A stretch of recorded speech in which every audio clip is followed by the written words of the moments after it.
You know, when you look up at the night sky, past all the familiar stars and constellations, there are things hiding out there in the blackness. Objects so incredibly strange and so powerful, they pretty much break our everyday understanding of how the universe is supposed to work. So, what are they? What is actually lurking in those deep, dark corners of space, bending reality itself? Well, you could call them the universe's invisible monsters, and today we are diving deep into one of the most mind-bending concepts in all of science, the black hole. Okay, here's our game plan. We're going to start by properly introducing this invisible monster. Then we'll get into their dramatic birth from dying stars. After that, we'll take a look at their anatomy, figure out how in the world you find something you literally can't see, and finally, we'll bust some of the biggest myths you hear in science fiction. All right, first things first. Let's get our heads around what we're even talking about here. What exactly is this invisible monster? The basic definition is right here. A black hole is a place in space where gravity is so intense that nothing can get out. And when I say nothing, I mean nothing. Not a spaceship, not a planet, not even light, which is the fastest thing in the entire universe. A simple way to picture it is kind of like a cosmic waterfall with no bottom. Once anything drifts over the edge, there is absolutely no coming back. It's a true point of no return, all thanks to an unimaginably powerful gravitational pull. So, where do these incredible things come from? Well, most of them have a truly spectacular origin story. They're born from the violent death of a really big star. So how does this all go down? It all starts when a huge star burns through all of its fuel. See, without that fiery energy pushing outward, the star's own massive gravity takes over. The core just collapses in on itself with unbelievable force, crushing all that matter down into a single infinitely dense point. And poof, a black hole is born. Now that's how your standard stellar mass black holes are made. But you should know there are other, even weirder types out there. We've got supermassive black holes, millions or even billions of times heavier than our Sun, which we now know are at the center of most big galaxies, including our own Milky Way. Some scientists even think there might be tiny, primordial black holes that formed right at the beginning of the universe. Okay, so we know what they are and how they form, but what is a black hole actually made of? Let's, dissect the beast. It really comes down to three main parts. Way down at the center, you have the singularity.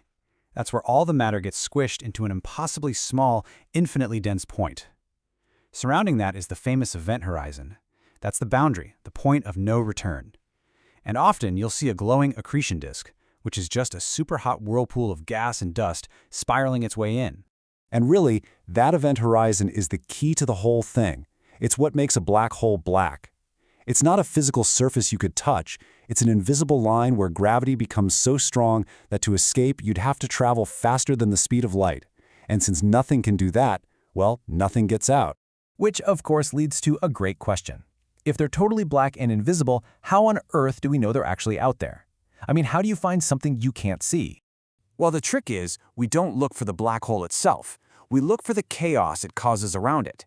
So we might see a star orbiting what looks like empty space, a huge clue that something massive and invisible is pulling on it. Or we can detect the incredibly bright X-rays that are blasted out by that superheated gas in the accretion disk. And now, amazingly, we can even detect gravitational waves, actual ripples in spacetime that are sent across the universe when two black holes collide. But all of that was still indirect evidence. It was just clues. That is, until one very important year. In 2019, humanity did something that sounds like science fiction. A project called the Event Horizon Telescope linked up radio telescopes all over the world, basically turning the entire Earth into one giant telescope. And with it, they captured the first ever direct image of a black hole's shadow, outlined by the fiery ring of gas swirling around it. It was the first time we ever really saw one. Now, because they're so mysterious and powerful, black holes are a huge staple of science fiction. So let's take a minute to separate the cosmic reality from the movie myths. Let's bust three of the biggest myths real quick. First, the idea that they're cosmic vacuums just sucking everything up. The truth is, their gravity is just like any other object, unless you get really close. Next, the myth that they're empty holes. They are the exact opposite of empty. They contain an unbelievable amount of mass crushed into that singularity. And finally, do they last forever? Surprisingly, maybe not. Stephen Hawking theorized they can slowly evaporate over trillions of years through a process called Hawking radiation. So why should we even care about all this? Well, because black holes are the universe's ultimate laboratories. They're where we can push Einstein's theory of general relativity to its absolute breaking point. They're also a huge key to understanding how entire galaxies form and grow. Basically, they let us study physics in the most extreme conditions imaginable. So, to wrap it all up, a black hole is a super dense ghost born from the death of a star. Its gravity is so powerful it traps light itself, and it quietly helps shape the cosmos around it. So the next time you look up at that big, dark sky, just remember what's hiding out there. Remember these invisible monsters twisting space and time, and just wonder, what other secrets are still waiting for us in the dark?